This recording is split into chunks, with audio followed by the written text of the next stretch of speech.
So, as promised, this is non-spoiler, so I will just get to the basic structure of the plot, but judge more the internal aesthetics of this episode. So, what to say? Well, it's kind of surprising, but the Arondir story is probably the most consistent and the most solid.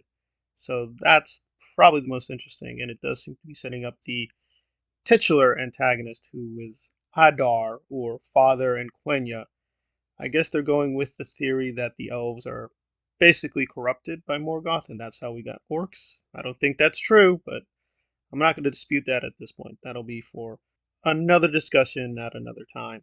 But beyond Arondir, I felt that this whole episode sort of stalled, but it seems the reception was much better than episodes 1 and 2.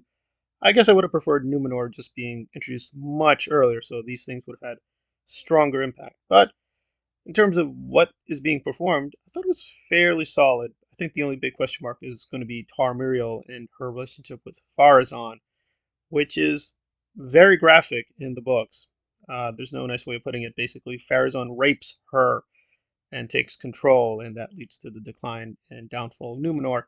Here it seems very standoffish, and they seem to be very nervous when Galadriel shows up, and they seem to have sort of an anti-elf sentiment, which is a little confusing. It is true that Numenor is technically a gift from the Valar, so it's a little confusing. So it's unclear if this is part of their own retconned history or that's her own belief, and she's actually being genuine when she asks for more help and gets angry when she's refused. But I thought Elendil seemed properly noble, although they've kind of downgraded him. He should be at a higher station in Numenor. But Numenor as a whole does look cottish, rich, glorious enough, and many things in the background are, in fact, canonical. If you do look very, very precisely, you will spot one of the Silmarils. They do quite a few Easter eggs, which I think if you're a hardcore book person, you're going to enjoy. But if you're just a TV show person, you are going to be a little confused because the only story that seems to have any real momentum here is Halbrand and the way he's trying to manipulate and hustle and basically save them because Galadriel is a little too forward, a little too arrogant. But this is relatively more constrained than her in the first two episodes, where she just seemed really intense and just so focused on destroying Sauron. Here she seems a little bit more calm and patient, even when something happens, I'll just say, with one of her items. I'll leave it at that.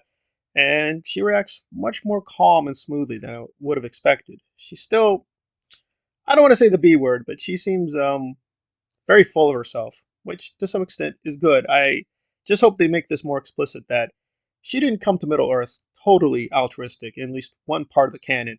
She did have imperial ambitions of her own. I hope they really emphasize that part. She's not as innocent as she appears to be or as she tells other people she is.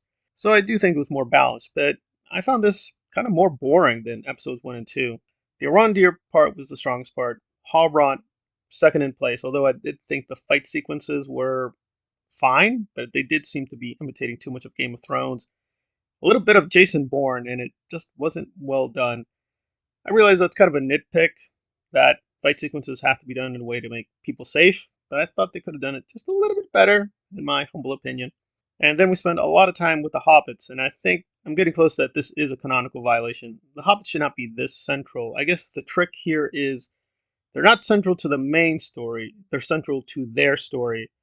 And so we're aware of the hobbits, but many other characters in the story are not aware of the hobbits, and I guess that's how it'll work canonically, but it felt a little frustrating. I mean, the Meteor Man mystery is intriguing onto itself, and we get a little bit more with Hobbit culture and how they're fairly brutal. They just leave behind people who have broken legs, broken ankles. It's a kind of fend for yourself system, so it's a little deceptive when they do these celebrations and get into singing and dancing. There's a very ugly, predatory side to how they deal with people. But Sadok kind of forgives Nori for lying and stealing, which they finally discover, and wants to be forgiving, but I guess is not. There's also, it seems, an Easter egg about the elves in the background, but I think that's more disputable. I think people are making too much like, well, how would Sadok know these things? Well, I assume it's through their traditions and legends that he knows certain things. I would have preferred more that, yes, they should have text. They're not stupid, they're not illiterate, but I would assume this is a more oral based kind of community at this point. So I don't know. It should have been more like I heard from these people that that's what happened. of a man becoming a star. But that's me. And I don't dislike Nori, but I'm not clear why she's such a fan favorite. I think she's cute enough, but I do find it a little frustrating they are kind of repeating the Hobbit story all over again, but just going through different beats. I actually found this to be the same with Rondir, because him being taken prisoner, and that's not a spoiler, they get to that very immediately. So if you were wondering if they killed him off, no, he's just taken prisoner by the orcs. And a lot of stuff here was pretty strong and pretty good that the orcs are hiding, they're in darkness because they're sensitive to sunlight. That's canonical, so I thought that was very strong. And them using slave labor to some extent makes sense, but again, it does seem to be very repetitive of what happened with Bilbo and the goblins in The Hobbit. It's a bit of a work of frustration because it does seem to try to constantly do things for the book fans, the Peter Jackson fans, but sometimes fails more than succeeds. So I'm a little bit more critical than others were. I think the final action scenes do a lot to redeem this because if they're not going to follow the strict chronology, they need to do things to pump up the momentum here and there. So it's a good setup episode, and the payoffs from the first two episodes do mostly work, but now we're getting another story, and it seems we're really stalling to just introduce a whole lot of things. So a lot of the narrative energy was kind of misplaced. I'm going to be a little severe here and give this a 7.25. I would have expected things to improve much more markedly, so but if it's a 7 out of 10 season, it's not bad.